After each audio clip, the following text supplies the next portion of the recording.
Assalamualaikum warahmatullahi wabarakatuh. Selamat malam pemirsa, tim redaksi Aceh TV kembali hadir menjumpai Anda dengan berbagai informasi aktual dan merakyat dari Tanah Rencong dalam program Seputar Aceh.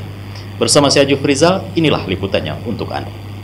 Serta istri pimpinan DPRK Aceh Selatan dan rombongan memasuki ruangan rapat paripurna DPRK Aceh Selatan.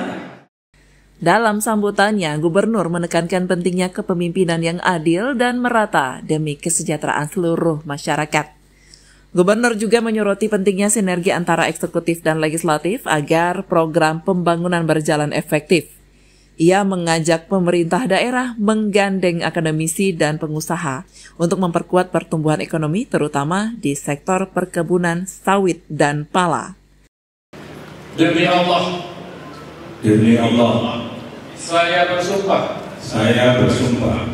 akan memenuhi kewajiban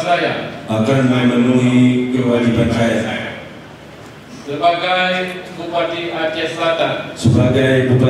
Selatan, sebagai Wakil Bupati Aceh Selatan, dengan sebaik-baiknya dan seadil-adilnya.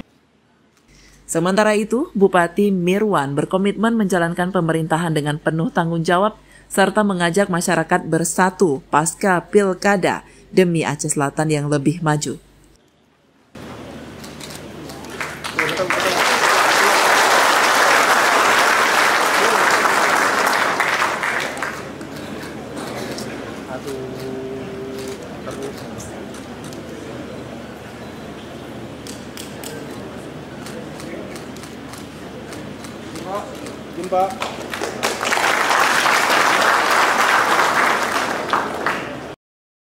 Pelantikan ini turut dihadiri pejabat provinsi, anggota DPR, dan tokoh masyarakat. Dengan semangat kebersamaan, Aceh Selatan diharapkan semakin berkembang dan sejahtera. Dari Aceh Selatan, tim liputan Aceh TV melaporkan.